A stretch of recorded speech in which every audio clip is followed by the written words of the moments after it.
क्या लिखा है उसमें, उन्होंने क्या चाहा, क्या कहा हमने उसमें? जी, भविष्य मालिका ग्रंथ में जैसे कि बताया गया है कि आज जो समय चल रहा है कलयुग का, तो यह कलयुग का समापन हो चुका है। और जिस समय हम और आप सभी यहाँ पर हैं, यह संधि काल है और कुछ ही वर्षों में आदि सतयुग का प्रारंभ होने जा रहा है। किसका? आदि सतयुग। आदि सतयुग जैसे कि सतयुग होता है महाराज जी, सतयुग। सतयुग, तो सतयुग से पहले आदि सतयुग का आगमन होता है। यह भविष्य मालिका में लिखा है। उसमें हर युग के, चार युग के जो भक्त होते हैं, प्रभु उनके साथ में उनको पूर्ण सुख देते हैं, क्योंकि हर युग में प्रभु के भक्त जो है पूर्ण सुख प्राप्त नहीं कर पाते हैं। वह युग के अंत में प्रभु के साथ अपनी लीला करके चले जाते हैं। तो आदि सतयुग का प्रारंभ जो है महाराज जी होने वाला है। तो हमारा आपसे यही एक विनती है कि देखिए, हमारे शास्त्रों में ऐसा वर्णन नहीं है। शास्त्रों में ये वर्णन है, देखो कलयुग की आयु कितनी है आपको पता है? 432 4,32,000 वर्ष, जिसमें अभी केवल 5,500 वर्ष बीती है। तो 4,32,000 वर्ष में केवल 5,500 साल उम्र बीती है कलयुग की। तो अभी ये नहीं कहा जा सकता कि कलयुग का अंत चल रहा, नहीं, ये कलयुग की अभी शुरुआत है। ये तो अभी क्या है, जब सूर्य ढलता है ना तो परछाई लंबी जाती है। तो जो द्वापर युग है, उस द्वापर युग की अभी परछाई है, इसलिए इतना धर्म कर्म है। जब कलयुग की चरम सीमा आएगी तो आदमी आदमी को मार करके खा जाएगा। अब उन विद्वान ने किस आधार पर कहा, वो देखना पड़ेगा। जैसे ये समय अब चल पड़ा, जो भगवान पुण्य आत्मा है इस ज्ञान से संपर्क में रहेंगे, भक्ति ठीक करते रहेंगे तो ये पार हो जाएंगे। अब अरबों खरबों प्राणी पार होंगे अब इस पिछली पीढ़ी में इस ज्ञान, और क्योंकि परमात्मा ने 3 युग इंतजार की है इस समय के लिए। और कैसे परमात्मा किस प्रकार ऐसे छुपा लुका छिपी करके और भक्ति बचा के लाए हैं, आप इस ज्ञान से परिचित होगे तब पता चलेगा। कहीं भी जैसे आप सोचा करते श्री कृष्ण ने साड़ी बढ़ा दी द्रौपदी की, श्री कृष्ण नर के बस का ना था कुछ भी। परमात्मा की श्रद्धा बनाए रखने के लिए परमात्मा कहते मैं ही 100 छल छिद्र करता हूं, वही उसी संत का रूप बनाकर चले जाते हैं जो जिस गुरु पर आश्रित है और उसका काम कर देते हैं। भगत में आस्था बनी रहती है और वो ने सोचा मेरे गुरु से या इस साधना से ठीक हो गया, होता उसके पूर्व जन्म के संस्कारों से। तो परमात्मा ने इस भक्ति को बचा के जीवित रखना था, इसलिए आपको यहां तक लाए हैं।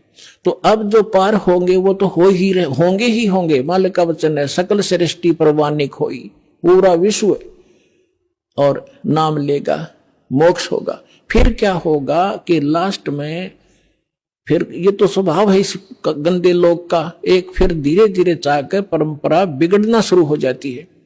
तो उस समय लास्ट में जो भक्त भक्ति यही कर रहे होंगे लेकिन वो पार नहीं हो पाएंगे, उनकी संख्या भी थोड़ी नहीं होगी, बहुत लाखों और करोड़ों में होंगे जो पार नहीं हो सकेंगे, लेकिन भक्ति संग्रहित हो जाएगी उनकी जबरदस्त। तो वो फिर क्या करेंगे, काल के हाथ चढ़ेंगे।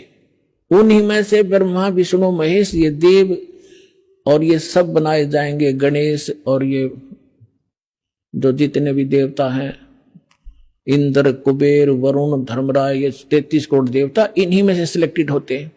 और फिर इनको ऊपर रखेगा, ऊपर के लोकों में इनकी पुण्य इनके साथ होंगे। फिर वहां इसका टैक्स है, अपना टैक्स अलग लेगा और अपना वह माल बेचेगा वो न्यारा। तो इनके पुण्य समाप्त जब हो जाएंगे फिर ये दोबारा सतयुग में जन्म लेंगे। वो पिछले वाले जो ऊपर लुटन लग रहे हैं वो इस सतयुग में आएंगे और अब वाले फिर काफी वर्षों के बाद वो आएंगे फिर सतयुग में। ये बहुत असंख्य युगों से चला रहा है। अब सतयुग में होंगे ये भक्ति संग्रहित प्राणी जो अब करेंगे शास्त्र अनुकूल साधना। अब मिली इनको, आज तक शास्त्र अनुकूल साधना नहीं थी। 4 युग का हिसाब लगा के देख लो जब किसी के पास आज तक ये शास्त्र अनुकूल साधना हो या भक्ति की हो किसी ने। तो भक्ति अभी शुरू होगी तो इनमें से बचे हुए फिर उसी गेड़ में आगे।